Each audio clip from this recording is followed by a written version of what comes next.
Hey, what's going on, everybody? It is me, Joe Duncan, and this is JDtv. We are sponsored by Callaway Cuisine, specializing in celebrity catering, private chef services, and please, if you are hungry, check out their food truck. It is all over the city of Atlanta. When it comes to funky divas, she is the funkiest. Singer Dawn Robinson was one-fourth of the super successful group En Vogue, whose melodic harmonies helped propel them to the top of the charts and into musical history. But after multi-platinum album sales and some of the most memorable songs in pop and R&B music, things inside the group hit a bad note. Dawn Robinson was let go from the group after singing lead on the group's biggest song ever, Don't Let Go.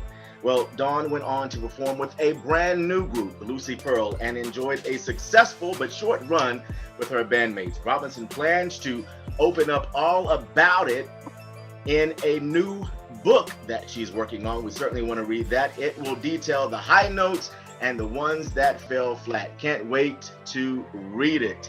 She's sitting down with me today, and I am honored to say welcome to JDtv, Miss Dawn Robinson. Hello. Hey, Joe, how are you? What a great intro. I'm all over the place. I was trying to fix my camera. But, yay, wonderful intro. Thank you so much for that. You're such a pro. You're a pro. Thank you. I try to know what I'm doing over here. Just a little bit. Yeah, good for you. Well, listen, we're going to talk about so much today. Mm-hmm. But what I want to start off with is you have been doing this. You've been on the whirlwind of press. I mean, interview after interview after interview, and I've seen so many of them. Wow! Thank you. Fans are really tuning in to hear what you have to say. But the other day, you posted a video on Instagram, and you had gotten a couple of rude comments. For the people, for the people who want to blame you for the breakup of the group or the changing of the group, what three words do you want to tell them? Is it kiss my ass? Basically, yes. It wasn't even so much that. They were just trying to say, just mean stuff. Dawn is old now. Nobody wants to sign her to a record deal, a major record deal, as if I wanted one. If you know enough today in today's music business, you know that you use the internet directly to go to fans. You don't have to sign to a major, especially when you have a name like mine, or coming from a successful situation in any way. You'd be crazy to sign to a major label unless they absolutely gave me a deal that I couldn't refuse. And I doubt that very highly, because they are for the label. They don't care about the artist. They don't care about the music and the legacy. They care about their bottom line. Yeah, it's a much different business today. Well, we're going to get into all of the success of the group, the moment you left and everything else. But I want to go back a little further. I want to start a little further back. Okay.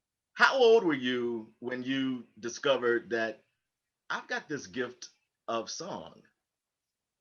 I was probably, my parents noticed that I could sing. I had a little bit of something when I was like 2 years old, and they knew that I liked music. So the more I sang, the more they bought female vocalists and all that stuff. But I would say I recognized my talent at 9, 10 years old, probably earlier than that.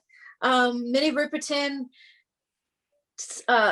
Stephanie Mills, females like that I would sing with. I was like, wow, I can sing like them. I have my own sound, but I can sing like them. I could do stuff that Denise Williams does, And then did you immediately decide I want to be a singer? I don't know if that was a conscious decision at that moment. Like, there was a moment where I said, wow, I want to do this. But I remember going to a concert. My mother took my sister and I to our first concert, which was Stephanie Mills, by the way. Phenomenal performer. She's phenomenal, exactly. She was kicking her legs up, and she was just like, wow, she was Spitfire, tiny little thing, but she was, and I said, Crown Heights Affair was playing with her as well. They opened for her. Yeah. And I was like, Mom, I want to be a star. That's a conscious moment that I said I wanted to actually be a star. And the dream came true. You started singing locally in a band. Then you go to a concert and get invited to audition for a girl group. Exactly. What was that audition like? I know they were originally Well, looking for only 3 girls, but they took 4. they took 4, exactly. The audition was, it was scary. It was a lot of fun because there was a bunch of, women were all doing the same thing, hoping to get into this group situation these guys have. Yeah. And it was, instantly, it's like anything else. When people are standing in line or standing and waiting for something, they kind of start talking and get into conversations with each other. And we were all trying to learn about each other. Like Cindy had this illustrious career. She had done so much. And immediately when I met her, I was the second one to get there. And when I got there, she was talking to me about what she had done in her career. And, pageants. Oh, she tried out for Miss California, but Yeah. she didn't get that, but she won Miss Oakland. I was like, what? Like, that was huge to me, that she was a child star, and her and her sister had gone to Japan and did a play, Billie Holiday play. I was like, Yeah. what the hell? She was well-rounded and seasoned, a seasoned artist. Well, after the audition was over, how did you feel about how you had performed? Were you confident? Did you think you nailed it? I felt very confident. Oh yeah. Right when I walked out of the room, out of the booth, I had my headphones on, and we had there were glass doors in the studio, and they had this panel up that was that hid us, so we could have some privacy. Yeah. And I was going crazy in that booth, like, oh my God, I can't do this. I'm too nervous. And as soon as I went through the audition twice, and I bombed. The first time was horrible. The second time was a little bit better, but still not great. Yeah. Woo! And that third time, my sister had come in the booth with me, and she said, Dawn, you got this. Like, you're better than this. I know you could just put the lyrics on the side. And I was like, I can't do that. Because the song wasn't in my spirit. It wasn't to memory. Right. Yeah. I understand. Yeah. So you can't close your eyes and just feel the track and sing the song like you want to. So I'm reading and you can't emote that way. Well, yeah. Man, that third time I was like, something got inside me. It was like God said, you know what, this is your time. And he definitely put an angel right there to help me through the lyrics. And so I put the lyrics on the side, and I did it that third time, and that was it. I got it. And not only did I do well enough, but they actually used my audition to put it on that Born to Sing album as a bonus track. Wow. Actual audition. So very impressive. And I was again, I didn't see my worth. I didn't know my womanhood yet. There's a time in our lives as people, as a man, I'm sure you've known this, where you put the fire to the flame, or the fuel to the fire, as they say. Yeah. And it's that moment of eye of the tiger. I gotta have this. I gotta do this. Nope, I'm not gonna walk away from the situation without being involved in this thing. Or if you're meeting somebody for the first time, I gotta have her or gotta have him in my. It's that moment that you say, now or never. Yeah. That was it for me, and I did it. Yeah, Joe. So thank you. Great. It was that for me. The television performances, when fans got to see how beautiful you ladies were. How polished the performances were. And I think that's when everybody got the visual, I believe that's when the comparisons to the Supremes, just began to circulate. Sure. Yeah. How did you feel about that? I would imagine it was a big honor. I think it actually happened before that. I agree with you to a certain point. The live performances definitely helped, but I think our videos kind of solidified that, because we were the first on the scene in the 90s. Yeah. And all the comparisons were, you're right, to the Supremes. Yeah. It was a blessing and a curse, because we had to fill some really big shoes. You feel me? And it was like that. So it was what? Like Supremes? And again, there was only 3 of them. So it was a little bit strange for me, because it was 4 of us, but I understood what they meant, especially when it came to giving something you feel. Now that video, because we did a song from the 60s, or was it the 70s when Sparkle came out? 70s. Sparkle came out in the 70s. 70s. Okay, so but that same kind of feel. Same feel. Yeah. Well, it's so funny just talking about the Supremes. I had the pleasure of interviewing the late great Mary Wilson a few months ago. You did. I did. I'm so happy I had that moment with her. but Wow. I asked her about how she felt about groups like En Vogue and Destiny's Child who have Oh my really been God. influenced by her, and she had nothing but great things to say, and she was so proud of what her group had been able to do and the foundation they were able to lay for groups like yours. Wow, Yeah, that chokes me up. Oh my yeah, God. That is yeah, such an honor. yeah, yeah, yeah. I'm sorry, I didn't expect you to say that, but that is beautiful. It is. Well, tell me this. Wow. Wow. The first hit song, "Hold On." Do Hmm. you remember where? Oh, Dawn. Get it together. Seriously. Oh my God, Joe. Like, what? I did not expect that at all. That's like, because I'm crying because I don't think that she got her just due. No, she And she didn't. was working on so many great things and she just deserved the best. And so Yeah, to know that, um, how she felt about us and all the other girl groups after yeah, us, like that's saying a lot. We were the first on the scene. yeah, yeah, So in the 90s, I should say. yeah. So yeah, that's a huge honor. Well, I'm grateful. Somebody else had done an interview 2 days after my interview with them. They did an interview with her too, and I'm like, it's almost like we were almost getting ready to meet each other, and through yeah, you guys, yeah. that kind of happened. So that touched me. I'm serious about that. That's Well, real. I wanted to be sure I shared that with you. Yes. Let's talk quickly about the first hit song, "Hold On." Hmm. Do you remember where you were when you first heard it on the radio? I sure do. I was I was in bed. I was sleeping and living home with my parents still, and my mom. I could hear her coming up the hallway, but it was 6:10 a.m. in the morning, and I heard her, and she was okay. Hold on, what station? And all this noise leading up to because I had my door closed, Yeah. and she burst in the door. Dawn, turn on the stereo, because she didn't know how to work. My stereo was tall. It was like all these pieces to my stereo. She's looking for the button. Turn on the stereo. Oh my God, you guys are on the radio. And I typically didn't play the radio in my room. I only played, I had a turntable and I had a cassette player and I had a CD player on my stereo. So I couldn't find it either. I was like, and I had to find the notch and turn the knob to KSOL in Oakland, California. And I finally got it on. Hold on to your love. Got to hold on to your love. I was like, we were screaming and hugging each other. And it was like, whoa. Wow. I mean, I know the neighbors were upset because we were so loud. But you didn't care. Didn't care. This is us. We're on the radio. Anybody else that can hear us, this is us. You guys turn it on next door or turn it on downstairs, you know. Wow. Yeah, it was beautiful. That was that moment shared with my mom. And my stepdad was on the phone with her because he was already at work at 5 a.m. He was at work. Wow. Yeah. And then I called Terry.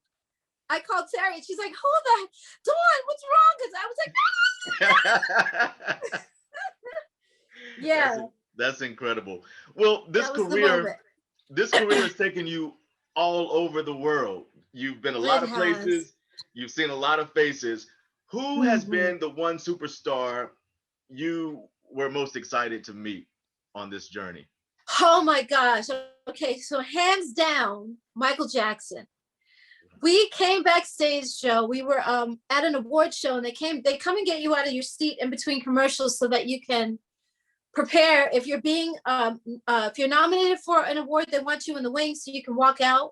And they said, okay, you're up after they do this, and we looked over, and this guy was standing there with his butt out of the curtain, but he was peeking through the curtains like a little kid, tiny kid. Like the butt was all we could see, but the curtains were covering the whole upper body because his whole head was out, his shoulders were out, his torso was out, but his butt was. And I was like, who the heck? In my mind, I was saying, who the heck is that? And we're all looking. And then the person stepped back, closed the curtain, and looked over and was like, En Vogue. And we said, oh my God, Michael Jackson. And he knew our names.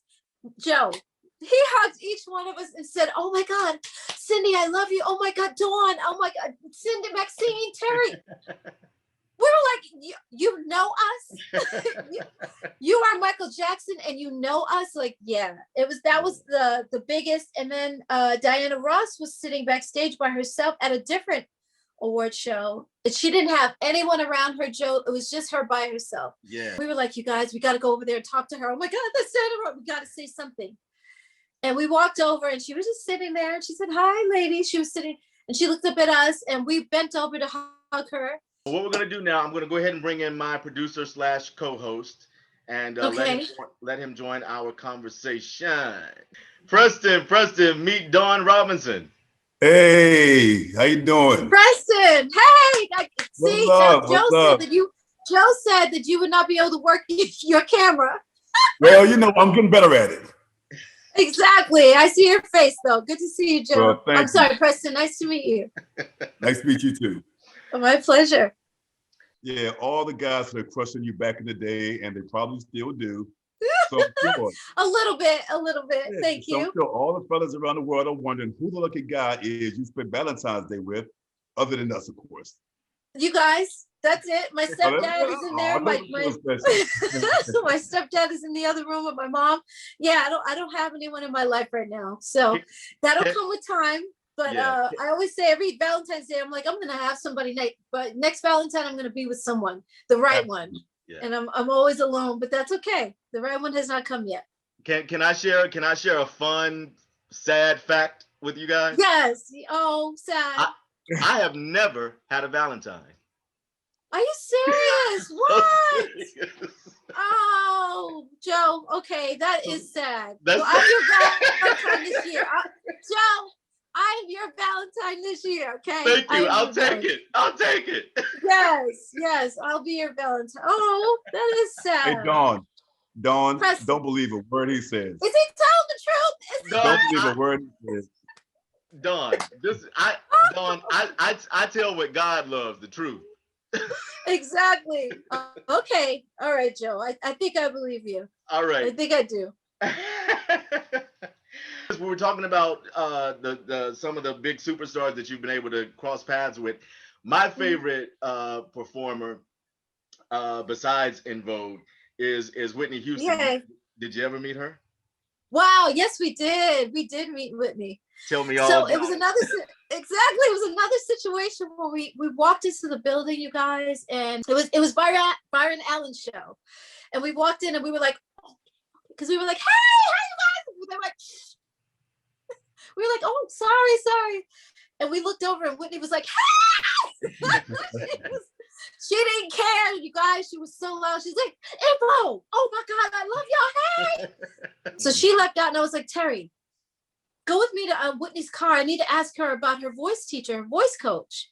Terry's like, okay. So we ran out the door and we got to her car. You guys, Robin was in she was in a limo and the door was open to the limo. So we were just like, Whitney, oh my God, I have a question. And Robin stepped in like this and was like, what do y'all want? I mean, she had her arms open like she was blocking Whitney. And we were like, I just had a question for her, and Whitney was like, let him in. That's all right. Let him in. So she said, what do y'all need? And I said, well, Whitney, and we didn't even get in the car. That's the thing. I didn't want to get in the car. I was just asking a question. Yeah. And I said, Whitney, I just wanted to know, who your voice coach is. Do you have a vocal teacher, a vocal instructor? She said, oh no, honey. Oh, God is my vocal coach. But maybe you should reach out to Anita Baker. Yeah, I think she has It was so shade. I was like, Whitney. Anita Baker has a voice teacher. Really? Oh my story. God. Yeah, it was Whitney. And I was like, well, you are fabulous. You're like the best on the planet. She said, oh, thank you, honey. Well, yeah. I hope you put that in the book. Do you oftentimes feel that you are underestimated? I think that people think that I'm going to be too nice to speak up and speak my truth, which is what I've been doing. And you guys are my 88th interview. Wow. I've been booking them and executing all of these interviews on my own without an agent, without a manager. I'm doing them myself. So I think that the people that were in my life, the people that were in my groups, old label heads and people like that thought that they could get over on me are shocked. Because I am telling my truth and I'm telling the truth about everybody at the same time. So I'm not throwing shade. I'm not trying to blast people out. That is not my intention at all. Mm-hmm. at all. This is strictly, last year was our 30-year anniversary. 30 years in the game, like what happened? Where'd the time go? Yeah. And so because I didn't do the reunion, all the fans would come, a lot of fans, I shouldn't say all, but a lot of fans were coming to my page on a DM and asking me private questions like, what happened? Why didn't you do it? You could have done it with the girls. Could you have done it for us? And I'm like, you guys, I have to live my life for me, first of all. I didn't destroy the group, so I want to tell my story. And that's why I started doing these interviews. My first one was with Joyce Irby from Climax. We were talking about the many travels that you guys have had all over the world. One of the things I think is one of the hardest things about being a performer is life out on the road. You guys got the opportunity to tour with Luther Vandross. Talk about that experience, because I've heard you say it wasn't the best. It wasn't the best, but did he try to have you guys arrested? He sure did. He called the police. Yes, he called them. They actually showed up. But the life on the road, just let me precurse this because of what you said first. Life on the road is the best part. That, like, how else are you going to see the world unless you're a flight attendant, to see the world in a way that, you know what I mean? We got to see parts of our country that we didn't even know existed, like Utah. I'm never going to go to Utah for any other reason except to drive through it on the way someplace else, but it was beautiful. We saw buffalo, like buffalo were on the side of the road, like in the fields. We were like, wow, look at the mountains, Colorado, beautiful. And then you go overseas, you get to see the Louvre and you're at, you know, in Paris. Come on. So that it's grueling to a certain point, but it's also an education and a chance to see, wow, different cultures, different people who enjoy. Sometimes they didn't even know our words, our lyrics to our songs. In Japan, they couldn't, but they were singing, but they could barely say our names. Oh, Donna-san. Oh, Cindy. Oh, we love it. Maxina. That's the power of music. That's the power of music. Absolutely. So, Luther. Yeah. What was so bad about that gig? Oh, Luther Vandross. Oh my gosh. I laugh at it now. But he put us through it. Now, he was right to put us through it because we signed a contract with him that was, you cannot wear red, white, black, or blue. And you can't have anything on your clothing that sparkles or picks up light in any way. Sequins, crystals, nothing on your clothing that picks up light. And after about a month and a half, we were getting bad write-ups. Really, really bad. So we had our band was on stage and he would like to do a show in the round. So I'll do it like this, like around my flower. Yeah. And at a certain point, we had all of our band was here. That's half the stage. So if the stage is going slow enough, all you see is the back of the guitar player, the back of the bass player, the back of the drummer, the back of the keyboard player, and the back of someone else. You weren't seeing us at all. Yeah. So the fans were complaining. We were getting bad write-ups. And then we were also getting bad write-ups for our clothing. Because what other colors can you wear? Right on tour. Exactly. So we were wearing mustard, mustard yellow. We were wearing orange. We were wearing green, brown. It's like he had us not wearing the 4 major colors. Yeah. Black, white, red, or blue. Come on. We were having a hard time. So when we got to Houston, there's a mall there. And that mall has every Prada, Gucci, Dolce & Gabbana, Tom Ford. You're talking about Balenciaga, you know, Louis Vuitton, like everything you can imagine. And we went to that mall. We got a loan from our record company. And Cindy and Terry, I think, went to the mall and they got all the stuff. They brought back a pair of boots, you guys, for me. From Louis Vuitton, and those boots came to my thigh and they had buckles all the way down the front, all the way down to the like almost to the toe. And they were like, Dawn, only you can wear these boots. Like I was like, oh my God. They got, oh wow. And so Luther, so y'all rocked the stage that night. We did rock the stage that night and every night after that, but Luther had a meeting with us that next day. He called the meeting with us and our manager and said, first of all, and you guys, he pointed it all, it was intimidating because we're sitting across from him. So it was a long table and he had all his people with him on that side and we had all our people with us on this side. And he pointed at all of us and he said, first of all, y'all's manager And he pointed at our manager. Y'all's manager got you in this contract. Yeah. Y'all's manager got you out on this road. And if I had in that contract that you couldn't wear certain colors, I meant it. And So if I told you guys that you can, because we got all these clothes, all the clothes that the girls bought that few days before at that mall had color, black, and we had these black suits that we had flown into us because we had worn them one time before. And we got a glue gun and some sequence strips, and we put sequins all over the sleeves, all over the collars of our jackets, all over the midsection, wherever we could think of to put. We were like, we're not getting better at red-ups anymore. Cool. And when he found that out, he was Dawn, livid. Yeah. So speaking of that and all the terms you've had on those tours and stuff, you said that you were the most outspoken one of the group when it came to the contracts. You weren't scared to rock the boat when it came to y'all's financial situation, because it seemed like all the other girls may have just been going along to get along. They were. First of all, I didn't have the power that I have now. I didn't know who I was as a woman. I wasn't a woman yet. I'm the youngest one in the group. So for me to say something, I was saying stuff, but I was saying it to Maxine. And Maxine and I would have all these conversations and these powwows with each other. So yeah, we would have these, we're not making enough money. What do we have to do? Because when you sign a contract, when you first have success, you don't know what to do next. You don't know, because you've never been here before. You've never had a platinum album before. So what are we doing this time? What's supposed to happen next? You know what I mean? So we knew that something had to happen, but we didn't know exactly what. So her and I would be on the phone all the time because I'm like, Maxine, we're not making money. But it's like, okay, do we go to the record company, our managers? Do we go to our agents? Who do we talk to? We don't even know what to do. So we were having those conversations, but we didn't know who the right person was to go to. If we would have said anything to our producer, most likely he would have had a hard time with that and would have said, oh, because he told Maxine, she went to him on her own and said, okay, Denny, we are making millions of dollars for other people, for the record label, for you guys. You're making a lot of money and we're not. Yeah. What do we like? Can we we need more money? How do we do that? And he said, well, you shouldn't renegotiate right now. Everything's fine. He told her everything was okay. Yeah. So she didn't question it anymore. She didn't question it. Did the group ever make more than 2 cents an album? Did there ever come a point where you began making more? No. Nope, not at all. Not in our deals, not as far as our record sales were concerned. No, not at all. Yeah. Now on the road, we would make a significant amount of money, but not like what we were supposed to. Even that was low. Yeah.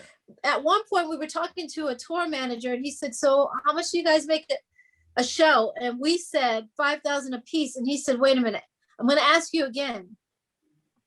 How much do you guys make per girl? He said, right now you guys are making 25,000 a show because you got to pay 5,000 to your agent and your manager, and you get 4,000. So the other 5,000 a piece, you get, so 25,000 is all you guys get. And we said, yeah. He said, you guys should be making 85,000 to 100,000 a show. Like, what the hell?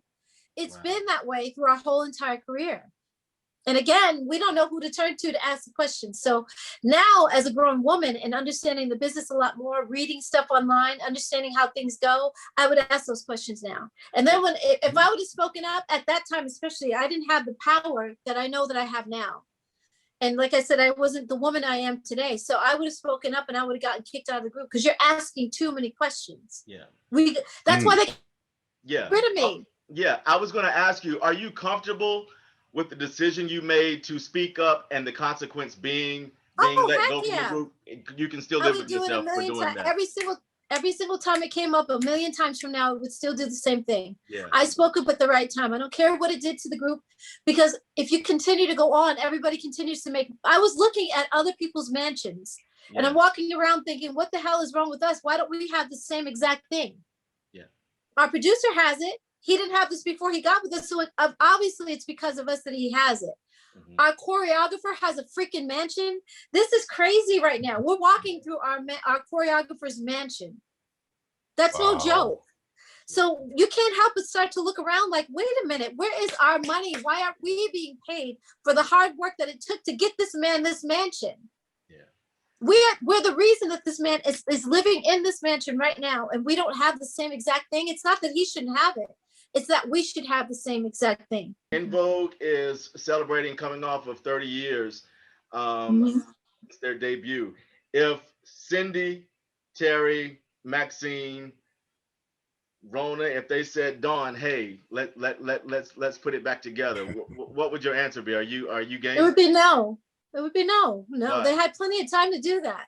Yeah. We tried to do that in 2019. We did a charity event in December of 2019. So just a year and a month ago, a year and 2 months ago. And yeah, no, they were trying to do the same thing. And Cindy and Terry think they dictate the whole thing. They treated me like I can't speak for Maxine, but they did that to her too. But they treated me like I was a newbie, like I had just gotten there and I was supposed to be happy to just be down. And if you guys are not going to be fair, I asked if we could have somebody come in and film the reunion and kind of film me and Maxine, because we had a project that we were doing together. And they said, first, their manager said yes. And then he said, no, the girls think that you guys should wait. And I said, well, what if I just have somebody come and film the actual event? And he said, okay, I'll get back to you on that. And I am still waiting a year and 2 months later. Okay. He never got back to me. In the meantime, Rona was sitting there taking pictures and doing whatever she wanted. Yeah. I gotta feel some kind of way about that. I can't feel like, oh, it's okay. Yeah, I understand. I'm not gonna do that to myself. I'm worth more than that. Well, we're gonna talk about Lucy Pearl for a moment, and then we've got this cool, fun game we're gonna play with you, and then we're gonna have to say goodbye. Okay. So in 2000, y'all had a huge hit with Dance Tonight, Lucy Pearl's first single, which also landed on the 11 basketball soundtrack. But everything seemed to go downhill from that point. When did you realize that something ain't right and that you was kind of in the same situation you had been in before? Before all of that happened, before we even got on the road, once we were done recording the album was supposed to be out in June. Here we are in December, and the bank is calling me because I'm not paying my mortgage. Raphael said before I signed with him, I don't have a lot of money to give you up front, but whatever you need, at the end of the day, I got your back. I'll figure it out. I'll help you out. And I was like, cool. I had 2 deals on the table before I signed to Raphael. Yeah. One with RCA for a solo deal, one with RCA and one with Virgin. I turned both of them down. Really, the deal was actually underway with RCA. So I had already declined Virgin because I didn't like their deal as much as RCA. Nonetheless, I turned down RCA for Raphael. And then when it came time to it, Raphael, it's June, it's July, it's August, it's September, it's October, November, December. Album is still not out. Are you kidding me? And then when I go to him, he says, well, I don't know what to tell you. Every man for himself. That's not what you told me before I signed with you. You said if I signed with you, you got my back. So that's when I noticed. And that's when it was like, I lost my house with him. By the time we got on the road to go overseas, we only signed for 1 year anyway. It was supposed to be a one-off. Yeah. 1 album, 1 year, 1 deal. That's it. We were not supposed to go past that anyway. So when it was over, I was done. Okay. All right. So do you feel that you've been jaded by the industry, or do you see yourself doing music again? No, I'm not jaded at all. I'm not jaded. I just got into situations with people that were stupid, and I learned my worth through all of that. It's like beautiful. I can't explain it. I know it seems like I should be. I was very angry at first. I will say that. Yeah. I was very angry at both of them, and both groups, I should say, because I thought Raphael had my back. I've known him since we were kids. He sang in my band when I was 16. He was 16. So I trusted him, and I thought he had my back, and he didn't. His cousin, Elijah, we're just getting ready to start working together. Elijah reached out to me 2 weeks ago when we started working together because he saw the same thing. Elijah played with us on the road. He went on the road with Lucy Pearl. He has a beautiful documentary that he created, directed, called Loyalty, No Royalty, and it's on Netflix. On YouTube. And he talks about the same thing. He even has me in there saying Dawn had a problem, a discrepancy with Raphael, but he didn't go into detail about Lucy Pearl, but he talks about that it was one of the best groups out there, and Raphael messed it up. So I'm not the only one now talking about all the stuff that happened to me. There's other people. We're going to get to hear all about it when this book comes out. We're going to be looking forward to that. You need to start. Yes. I'm looking forward to it. Yeah. I know you're working hard writing at it. Yes, I am. Our time is running short, so we're going to get to this fun game. Preston, I'm ready. Preston comes up with all of our games here on JDtv. So Preston, what you got today? Okay, so like you said, Dawn, we're going to try to turn it around and lighten it up a little bit and give props to some of Vogue's biggest hits. So get ready to give it up, turn it loose, and tell us which girl in the group you would choose. Cindy, Terry, Maxine, or Dawn, yourself, in a game called Free Your Mind. Oh. I hey, love Joe, it. That's in the key of Z. Yeah, exactly. I like that. Okay, so the game's called Free Your Mind. So listen, which one of the girls would you most likely get caught, using lies as alibis? Oh, that they would get caught lying? Well, Is not that what you said? necessarily lies, but Yeah. using lies as alibi. Oh, boy. Probably Terry. Terry? Yep. Okay. What you got next? So who can be trusted to hold on to a secret? Oh. Oh, Cindy. Cindy. Cindy. Okay. Yes, Well, exactly. Okay. Yeah. So if y'all was getting to a little Cindy fight- looks trustworthy. She does, exactly. She's real quiet, doesn't say Right. much, and that's the one you got to watch out for. But look, before you go to the next question, though, Dawn, you do a great impression of Cindy.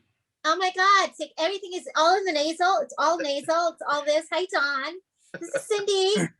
Yeah, she talks very, very nasal. So yeah, I've had her down for years. I love her. Wow, I that's miss a I them. met, I met Cindy once at one of my neighbor's houses. Yeah. All right, Did you? Okay, yes, I did. So listen, so if y'all ever got into a little tussle over who got what dress, who would be the stubborn one and don't let go? Me, Dawn. Yes, Okay. if I saw something that I knew was rock and roll and Cindy or Terry tries to take it, or Maxine, y'all know what I like. Okay, so let it go, give it up, turn it loose. No, Terry be like, hold on, no, don't let go. Ah. Yes, All right, so let this it go. last question, Mine. Dawn, so make this a good one. So all of you Exactly. could have had a mighty good man, but who most often played hard to get and told the fellas, you're never gonna get it, never gonna get it? Oh, Maxine. Oh, That's Maxine, perfect. play hard to Perfect get. song for her. Yes, you're never gonna get it. Ooh. Yes, it would be her. Cool. Well, before we let you go, final question: what is your favorite En Vogue song? Don't let go. Hands. Did I say it quick enough? Yeah, Was you that too did.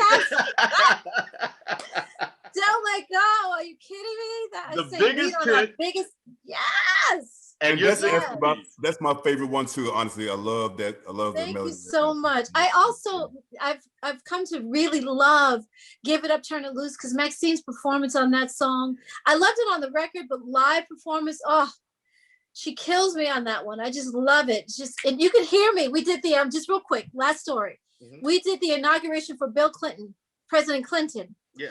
And you can hear me just before the song starts, and we're setting up our microphones. And before she says, baby girl, you can hear me say, yeah, because I know she's getting ready to sing. You can hear me sing that because I know what she's getting ready to do. And she's so great on that song. I love hearing Maxine on that. Yeah. Cool. Well, Dawn, it Good has been game, you guys. I love playing that game. It was fun. It was a lot of thank fun, you. Joe. A lot of I fun, hope- Preston. I hope you've enjoyed the Thank entire you. interview. We I certainly did. I wish it was longer, but this was great. Thank Well, you so listen, much, we're- both of you. we're gonna plan to talk to you again when the book comes out. Okay. Okay. And Absolutely. as soon as you get the new music completed with your new company, Stiletto Entertainment, we want to talk to you then too. Yes, thank you so much. I am so proud of that. Sorry if I yelled too loud, but I am please proud. My come back. label. We'd love to have you back. I would You're- love to be back, guys. Thank you're you. fine. Appreciate And you both. Everybody Have a can little game. You got to have another game for me, though, Preston. I definitely will. I will. I'm a music trivia queen, so let's do music trivia. I'm good I with know. that. I saw you guys on the game show. You were really Exactly. good. Don't forget the lyrics. I Don't had a forget lot the of the lyrics. answers that the categories they didn't know, like rock and roll and country western. So Yeah. have me back. I'm good. Yeah. All right. Everybody can follow Dawn on Instagram at Dawn Robinson Diva. And Dawn, again, much success to you. It was a pleasure. Thank you. And we'll Oh, talk my again pleasure. soon. Thank you so much, Joe. Take care, Preston. Thank you so much, Dawn. Appreciate it. You're welcome, honey. Bye-bye, you guys. Bye.